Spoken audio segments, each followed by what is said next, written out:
Hello everyone, welcome back to this channel heart fail moments. আজকে না বহুদিন পর বিকেল টাইমটা আমি বাড়িতেই কাটাচ্ছি।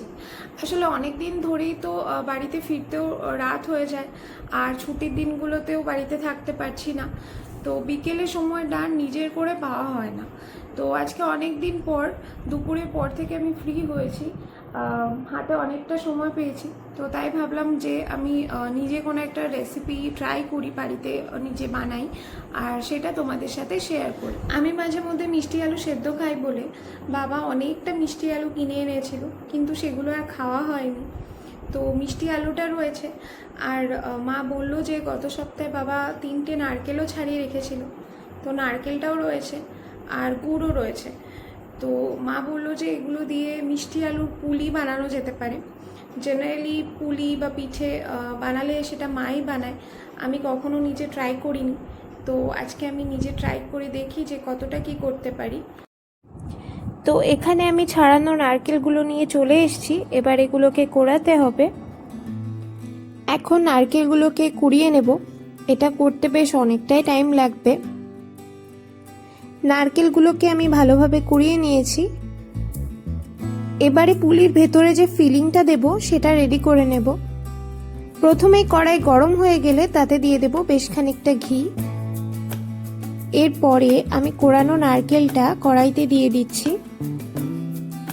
পুলির ভেতরের পুরটা আমি মেইনলি নারকেল আর গুড় দিয়েই তৈরি করব। ফ্রিজে একটুকু খোয়া ক্ষীর ছিল, তো সেটাও আমি এর সাথে অ্যাড করে দিচ্ছি। খোয়া ক্ষীর আমার কাছে খুবই অল্প পরিমাণে ছিল, তো সেটাই আমি অ্যাড করছি। এবারে সবকিছু ভালোভাবে কুক করে নেব। এরপর আমি এর সঙ্গে অ্যাড করব গুড়। এই গুড়ের প্যাকেটটা অ্যাকচুয়ালি আমি মাকে এনে দিয়েছিলাম খইয়ের মুরকি বানানোর জন্য, কিন্তু সেটা আর বানানো হয়ে ওঠা হয়নি। তো সবকিছু ভালোভাবে মিক্স করে এটাকে কুক করে নিতে হবে।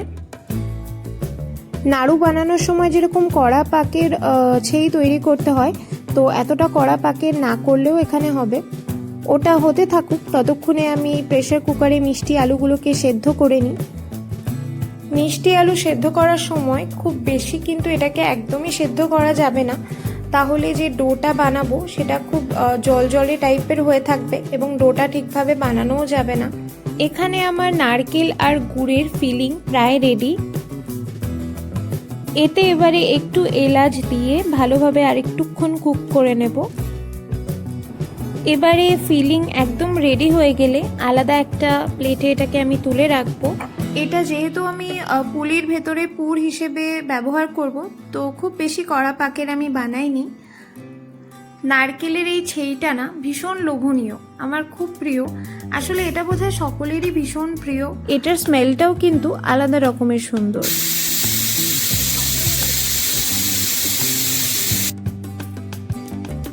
মিষ্টি আলুগুলোকে আমি সেদ্ধ করে নিয়েছি। আসলে এটা তো খুব বেশি সেদ্ধ করব না, তো তাই প্রেসার কুকারে একটাই সিটি দিয়েছি।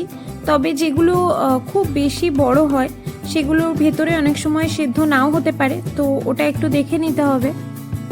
এখানে মোটামুটি সবকটাই ভালোভাবে সেদ্ধ হয়েছে।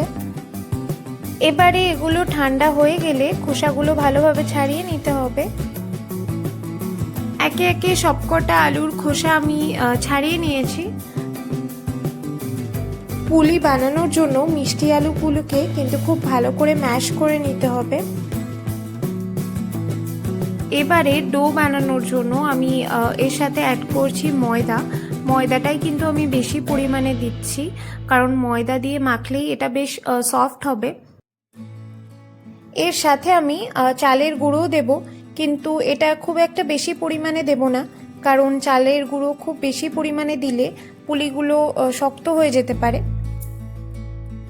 ডোটা বানানোর সময় দেখলাম আরেকটু ময়দা লাগবে, তো সেটা দিয়ে নিচ্ছি।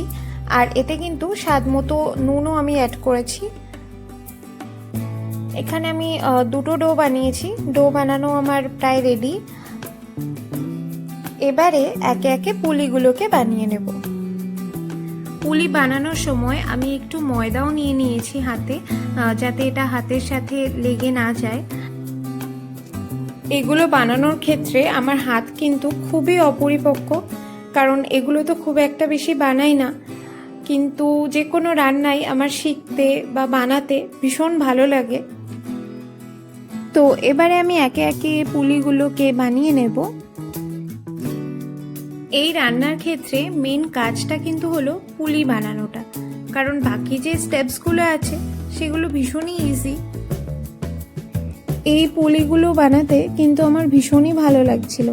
সেই ছোটোবেলায় মা ঠাম্মা যখন পুলি পিঠে বানাতো তখন আমি আর দিদি পাশে বসে এগুলো বানানো শিখতাম। মিষ্টি আলুর পুলির এই রেসিপিটা আগে মা বানাতো, কিন্তু লাস্ট শীতকালে আর খাওয়া হয়নি।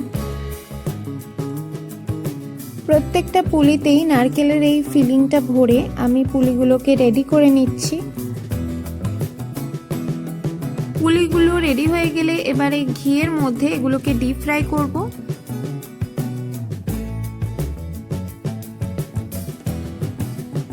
সবকটা পুলি আমি এভাবে রেডি করে নিয়েছি। পুলিগুলোকে ভাজার জন্য এবারে আমি কড়াইতে দিয়ে দিয়েছি ঘি। ঘি একটু বেশি পরিমাণেই দিতে হবে, কারণ এগুলো পুরো ডিপ ফ্রাই করতে হবে। এরপর কড়াইতে ঘি সম্পূর্ণ গলে গেলে পুলিগুলোকে একে একে দিয়ে আমি ডিপ ফ্রাই করে নিচ্ছি। এগুলো একটু কড়া করে লাল লাল করে ভাজলেই বেশি ভালো লাগবে। এগুলোকে এমনি সাদা তেলেও ভাজা যেত, কিন্তু ঘিয়ে ভাজলে না এর স্বাদটা একটু বেশিই ভালো হবে।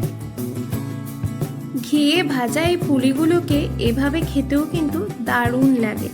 কিন্তু আজকে আমি গুড়ের একটা সিরাপ বানিয়ে এগুলোকে সেটার মধ্যেই দিয়ে দেব। এবারে আমি বাকি পুলিগুলোকেও ঘিয়ের মধ্যে দিয়ে ভেজে নিচ্ছি।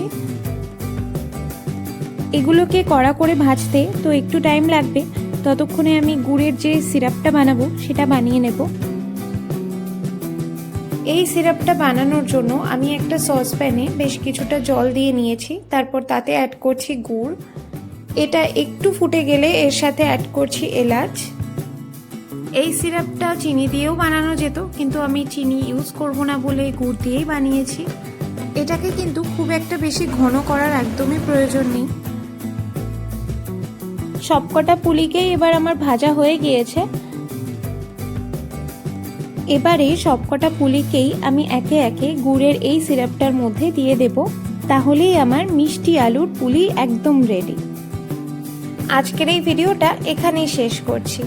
দেখা হবে নতুন আরেকটা ভিডিওতে। Till then take care, tata.